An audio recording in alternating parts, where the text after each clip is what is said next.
Nashukuru kwa kunishirikisha katika kipindi hiki. Mimi nilizaliwa hapa Ukerewe. Nilisoma shule ya msingi madarasa 4 hapa Ukerewe kabla sijaendelea na sekondari kule Nyegezi karibu na Mwanza. Halafu nikaendelea tena na elimu ya sekondari Pugu karibu na Dar es Salaam.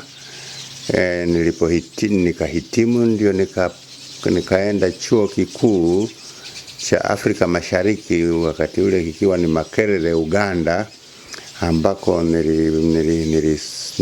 nilihitimu shahada yangu ya kwanza ya Bachelor of Arts. Halafu nikarudi nyumbani kufanya kazi. Niliporudi nyumbani Tanganyika, ndio tulikuwa tunakaribia uhuru. Na ndio chini ya uongozi wa Mwalimu Nyerere tulikuwa tunakaribia kupata uhuru. Kwa hiyo tuko katika heka. Nilipata kazi katika utumishi wa serikali katika ofisi ya Bunge. Kwa hiyo tuko katika heka ya kufanya maandalizi ya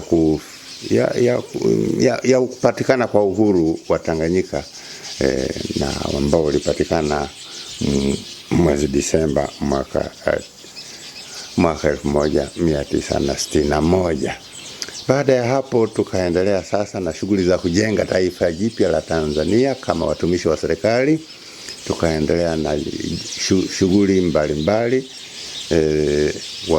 za ujenzi wa taifa jipya mpaka ndani tu ya miaka miwili Mwalimu Nyerere na Rais wa Tanganyika na Mzee Abeid Amani Karume, Rais wa Zanzibar, wakakubaliana kuunganisha nchi zetu hizo mbili. Kwa hiyo ndani ya hiyo miaka miwili au mitatu tukawa tumepata taifa jipya tena la Tanzania. Sasa tukawa ni taifa la Watanzania. Kwa hiyo tukaingia katika hatua mpya ya kujenga nchi ya muungano wa Tanganyika na Zanzibar ambayo inaitwa Tanzania. Ndiyo yaliyotokea katika kipindi kile, baada ya mimi kuanza kazi na kurudi nyumbani na kuanza kazi hapa nyumbani. Kufanya kazi serikalini kuna changamoto zake, ndiyo.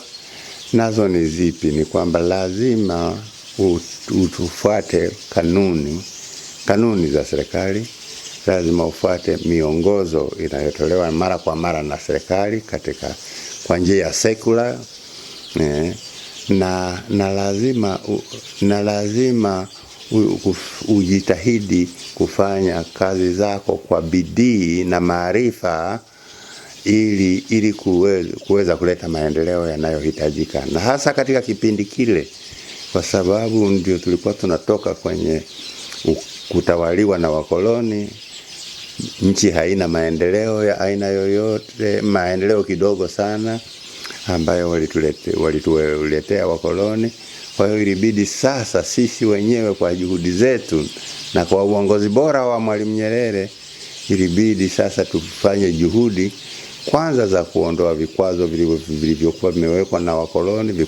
Vikwazo, kwa mfano, vikwazo vya ubaguzi katika elimu, shule za ubaguzi, ubaguzi katika mahakama, yani ubaguzi katika shughuli nyingi za kawaida. Kwa hiyo ilibidi kwanza hasa sisi katika Bunge tupitishe sheria za kuondoa ubaguzi huo na kurekebisha mambo. Lakini kwa msaada wa Mwenyezi Mungu tulifanikiwa, tukayafanya yote hayo na tukaweza kuliweka taifa letu katika misingi mipya mizuri ya maendeleo. Nimeandika kitabu kingine. Hiki hapa ni kitabu ambacho kinaeleza juhudi zangu za uongozi katika taifa hili tangu nilipoanza kazi serikalini hadi kufikia kustaafu. Lakini vile vile ninacho kitabu kingine kinaeleza muungano wa Tanganyika na Zanzibar, hatua zilizochukuliwa na viongozi wetu mpaka kufikia makubaliano na kutia saini makubaliano hayo. Hatua zilizochukuliwa na bunge katika kuridhia makubaliano hayo na kuweka muungano katika hali ya kutambulika kimataifa kama nchi mpya, kama taifa jipya na linalotambuliwa na Umoja wa Mataifa. Hayo yote nimeeleza katika kitabu changu kinaitwa Historia ya Muungano wa Tanganyika na Zanzibar. Kinapatikana kwa yeyote anayependa kukipata kwangu na katika maduka ya vitabu. Mule katika kitabu kile nimeeleza nini hasa kilichowasukuma viongozi wetu hao wawili kufikia katika kuunganisha nchi zetu. Na nimeeleza vile changamoto walizozipata hapo mwanzoni. Ni kitabu kirefu, kinaeleza mambo mengi. Jambo kubwa ninavyojua mimi, jambo kubwa lililowasukuma viongozi wetu hao wawili, rais wa Tanganyika na rais wa Zanzibar, kuona umuhimu wa kuunganisha nchi zetu, jambo kubwa ambalo nimelieleza kwa kirefu katika kitabu kile, ni katika kutekeleza ndoto iliyokuwepo wakati ule ya kuleta umoja wa Afrika. Na haya yalielezwa na Mwalimu Nyerere mwenyewe, Rais Nyerere mwenyewe alipotoa hotuba bungeni ya kuliomba bunge kuridhia makubaliano hayo ya baina yake na Rais Karume ya kuunganisha nchi zetu mbili. Mwalimu Nyerere alieleza kwamba katika hotuba hiyo kwamba kuna tamaa kubwa na vuguvugu la kutaka kuleta umoja wa Afrika nzima. Yaani nchi zote za Afrika ziungane ziwe nchi moja, zipate nguvu za umoja wa nchi zote hizo za Afrika. Hilo ndivyo ninavyolifahamu mimi, lilikuwa ndio jambo kubwa na msukumo mkubwa uliowaunganisha na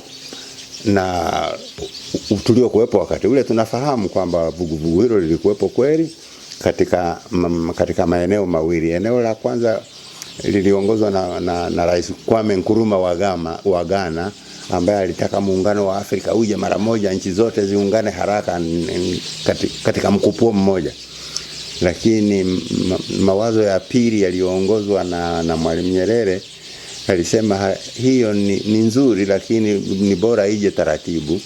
Kwanza tuanze na muungano wa kanda moja kama kanda ya Afrika Mashariki na kanda ya Afrika Magharibi, kanda ya Afrika Kusini. Twende pole hatua kwa hatua, kanda kwa kanda. Hapo ndio itakuwa vizuri. Kila watu wataona manufaa ya muungano. Itakuwa ni rahisi zaidi baada ya hapo kuunganisha sasa nchi zote tukawa taifa moja Afrika nzima. Kwa hii ndio maana tulianza na nchi mbili. Ndio maana walianza na nchi mbili, Tanganyika na Zanzibar, katika kutekeleza azima hiyo kwamba tukiunganisha nchi za kanda itatusaidia kuweza baadaye kufikia muungano wa Afrika, nchi zote za Afrika. Kuna faida tulizozipata kutokana na muungano huo. Kuna msemo wa Kiswahili unaosema umoja ni nguvu na utengano ni udhaifu. Umoja ni nguvu kwa maana nyingi, yani mkiweka pamoja nguvu za watu wengi zaidi ya mmoja, mnaweza kupata matokeo makubwa zaidi kuliko mtu mmoja peke yake. Hali kadhalika kwa upande wa nchi na mataifa, mkiunganisha mataifa mawili, nchi mbili na mataifa mawili, nguvu yake inakuwa ni kubwa zaidi kuliko nchi moja inafanya juhudi za peke yake.